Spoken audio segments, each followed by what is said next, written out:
Let's talk about visualization. Most people respond well to visualizing goals and their future. Remember, 70 or 80% of the population of the world primarily relates to a visual representational system. When they think of things that are in their present or past or future, they prefer to make pictures in their minds. They also prefer, as you know, to talk in terms of visual concepts, things you can see. So they use words that relate to that. So, since most people respond well to this, you can get a lot of mileage from using visualization with your clients. And the way to do this is just by having them do what they probably already do anyway, visualizing things. Think about this. Think about when you're going to do something. Let's say you're going to give a speech. Do you tend to visualize what might go wrong? Do you tend to make pictures in your mind of the things that might not quite go right? Well, what happens when we do that? When we do that, of course, we set ourselves up for, at the very least, anxiety. And sometimes we set ourselves up for failure. Sometimes we set ourselves up because we live into that future that we've created just in our minds. It was a fantasy future. It's something that didn't exist yet, but we imagined it so much that when it came time for it to actually happen, it didn't go the way we wanted it to go. It went the way we visualized it, the way we imagined it. So it's very important to make productive, positive, and powerful pictures in your mind. So I want you to start doing this immediately, and I want you to work with your clients to do this.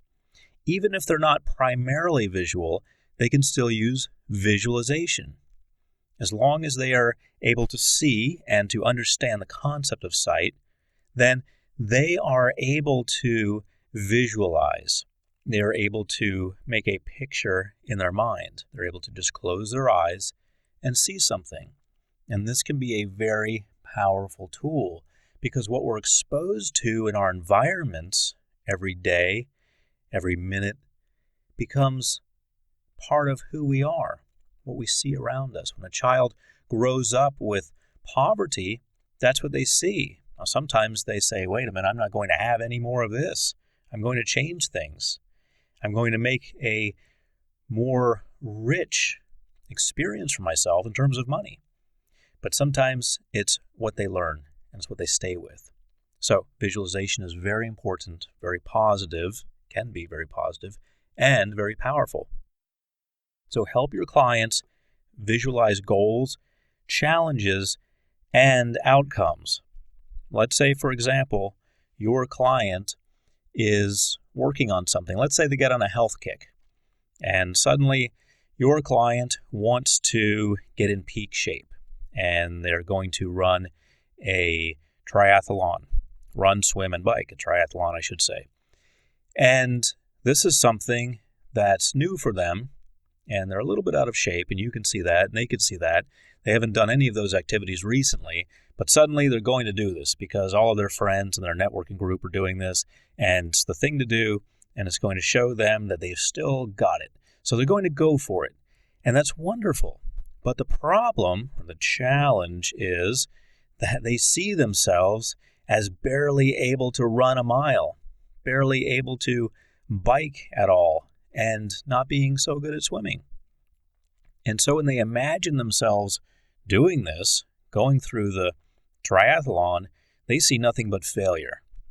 So it's important to have them visualize the goals, challenges, and outcomes. So the goals, in this case, would be, first of all, to get in shape. Got to be in shape to run a triathlon. If you're going to compete in a triathlon, run, swim, and bike, you have got to be in shape. You've got to at least be able to finish. Doesn't mean you're going to finish in first place, but if you're going to do it, you've got to be able to complete it. So you've got to have endurance.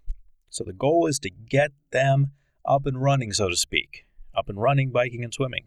So That's the goal, at least the immediate goal. The challenge is, well, they're out of shape. That's a challenge. But they should visualize themselves overcoming the challenge, not just going through it and kind of, making the best of it and panting the whole time, but overcoming it, getting through the challenge successfully and having a wonderful time doing it. And the outcome in this case is, well, it could be a number of things, but ideally the outcome is finishing at a reasonable placement. Maybe not first, second, or third, but at least not finishing last. So the outcome, it may vary. The outcome is probably to finish somewhere in the middle. Now that's if they haven't run a triathlon for a while. I keep saying run, but you know what I mean. Run, swim, and bike a triathlon ever or in a long time, or they're completely out of shape. A more reasonable outcome, if they are a triathlete, would be to finish in one of the top places, if not the very top. So you've got to have them focus on these things through visualization. And this helps prepare them for any situation. So really, in the grand scheme of things, unless they make their living off of triathlons, they're not going to get much mileage, pardon the pun, out of doing this. But then again, they are. They may not be a person who's going to be on a box of Wheaties after the triathlon saying, yes, it was difficult, but I overcame, and now I'm glad that my country accepts me as the top triathlete. That's probably not what awaits them on the other side of this. Probably what awaits them on the other side of this is a hearty congratulations from their significant other, a round of applause from their friends, a little recognition they can put on a website somewhere, things like that. And also a great feeling of accomplishment. That's what realistically awaits most people who finish a triathlon. But more importantly, what they're going to get is the preparation for any situation. You see, many times people in business will do things like this. Triathlon, jump out of an airplane, with a parachute, of course, go mountain climbing, do something that's a little bit out of the ordinary for them, and they will have success at it, and they will use this energy for something else. Well, here's an opportunity for you to have a twofold success for your client. First of all, they have the success of finishing or placing in the triathlon or whatever it is they're doing, or jumping out of an airplane with a parachute or mountain climbing or what have you. They've successfully done it. That's great. That's a great feeling. They can carry that energy into the next meeting they have. They're going to be walking a little more proudly in the next meeting, standing a little taller, sitting a little more upright, talking a little more forcefully, and that's great. They'll carry that energy. But the other thing they're going to get is the power to use visualization. If you help them prepare for this using visualization, they're going to be able to carry that into something else. So it's not as if they just went into the triathlon and just made it happen and thought, well, I think I'll do this and I'll exercise and prepare, and okay, I did it. No, they had a system. The system involved visualization. The visualization paid off. Now they know that works. Now they can visualize themselves doing other things, being successful in business or relationships or what have you. They can carry this skill over to other things. So teaching transferable skills is very important as you work with someone as a life coach. One of the things that you can do is have them use vision boards. Now, this is something that's very powerful, very positive. Let's say they want to go through the triathlon and be successful. Well, how about a picture of someone running through a finish line or biking through a finish line or what have you? How about a picture of someone biking? How about a picture of someone swimming? How about having pictures like that on the vision board? How about having a picture of someone wearing a medal on the vision board, if that is their goal, to actually place in the triathlon? How about having pictures of what they want on there? This is a very powerful tool, and as I mentioned previously in this program, John Assaraf, who was in the movie The Secret, uses vision boards very successfully, I might add. person who is not only a multimillionaire, but a person who is world renowned for what he does. And what does he do? He helps other people achieve their goals. What a great job. Help other people achieve their goals. Guess what? That's going to be your job too, helping other people achieve their goals. In doing so, you get everything you want. Someone once said, if you help enough people get what they want, you'll have everything that you want. And that's what you should focus on. Now, helping your client get what they want can really get jump-started and get switched into high gear when you have them use vision boards. So, a big part of visualization, we've already talked about vision boards, but a big part of visualization is the vision board, having it right in front of them. So it's not always a mental process. Sometimes you want to put it right in front of them. Well, what happens when you do that? What happens when you put it right in front of them? They start making pictures like that, don't they? If you see enough horror movies, you're going to start making horror movie pictures in your mind. You're going to start dreaming about that. If you see enough romance movies, you're going to start making romance movies pictures in your mind, and you're going to start dreaming about that. Well, once you prime the pump, once you get this in front of them enough, they're going to start making pictures like that of success in their minds, and they're going to start dreaming about that. Guess what happens next? That becomes their reality. They start living into that future. They start looking for opportunities to win because their subconscious mind becomes programmed for success. They've seen so much of it. They've dreamt about it. They've felt it, physically felt it in their bodies. They start feeling it, and then they make it happen. So I want you to encourage your clients next to write down goals and other lists and remind them to frequently look at them. It's not good enough to just write stuff down. Have you ever gone to a seminar and you just write stuff down? You think, oh, I'm going to do that. Oh, that's a great idea. Oh, I'm going to develop a program for that. That's a wonderful plan. You write it down, and what happens? A couple years later, you find that notebook, and you look at it and you think, oh, that was a good idea. Oh, I didn't ever follow through with that. Wow, that was nice.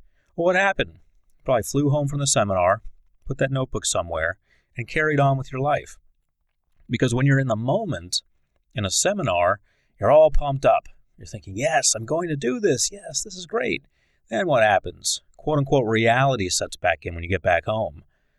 Maybe the significant other, kids, job, clients, whatever it may be, it all kicks back in. And unless you have a plan, unless you've scheduled it, it usually doesn't happen. And it comes up years later and you look at it and you think, that's a nice idea, but I'm doing different things now. Or maybe I'll look at that again sometime. And what happens? A year later, you look at it again. Okay, so encourage your clients to write down goals and other lists and remind them to frequently look at them. It's kind of like going to the seminar and then actually looking at your notes when you get home. Frequently, not just every now and then, not 2 years from now, frequently. So they're writing down what they want, and they're looking at them. Let's say they have a goal of running that triathlon and finishing. They can write that down. So I'm not talking about pictures now. I'm talking about just writing it down. Run triathlon, or finish triathlon, or prepare for triathlon, whatever the immediate goal may be. They look at it. They start making pictures of it. They're reminded, oh yeah, I'm supposed to be doing this. I'm supposed to be preparing for this. I'm supposed to be making this happen. So they start getting focused on making it happen. And this happens whether or not they want it to happen. Their subconscious mind becomes programmed for it. Just like a kid being exposed to smoking.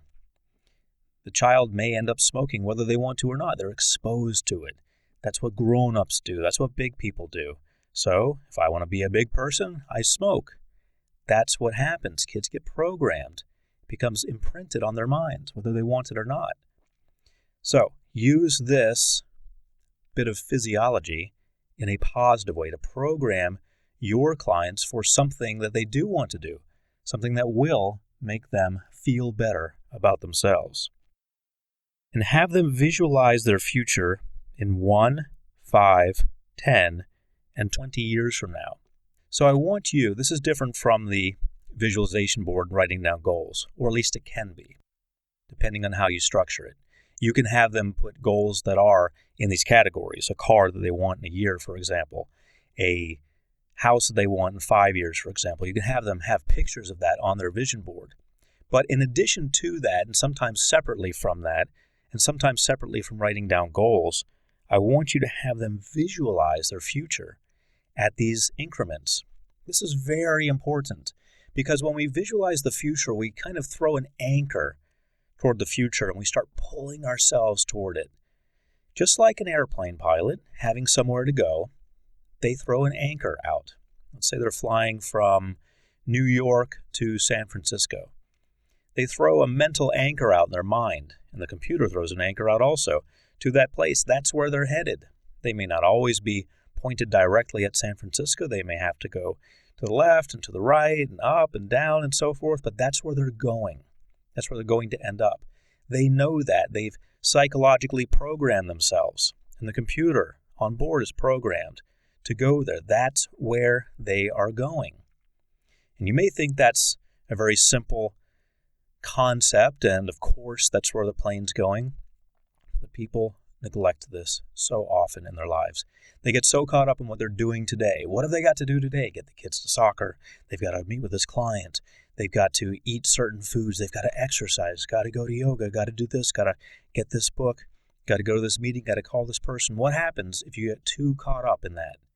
If you get too caught up in that, then you're just getting by. You're just getting by. And sometimes your clients are just getting by. They're figuring out how they're going to survive that day. Well, as harsh as this sounds, that's not good enough. Now, you don't want to say that to your clients. That's not good enough, because they're sometimes just treading water, trying to stay afloat, hoping you will offer some kind of solution. So you don't want to come in and say, what you're doing, that's not good enough. But what you do want to do is put something positive in their minds. Get them focused on what all this means, where they're going, where they're heading. You know what happens when you do that? Life gets exciting. If I'm doing this and that, running around here and there today and returning something to the store and calling someone and meeting someone, that may not be so exciting to me. But if I realize that a year from now, through all of these activities that I'm doing, I'm going to have a much bigger, nicer house, that's exciting to me. If I realize that 5 years from now, I'm going to have even a bigger house, that's more exciting to me. 10 years, 20 years from now, I'll be doing this and doing that. I'll be traveling the world and working with people who I've helped. I start to get excited. I start to feel good about myself and what I'm doing today. It makes today a lot easier. So, whatever it is that they want, maybe it's not a house or a car or anything like that. Maybe they just want to help a lot of people. That's what I like doing. But whatever it is, get them focused on the future 1, 5, 10, and 20 years from now. It's going to pull them forward and help today become a little easier.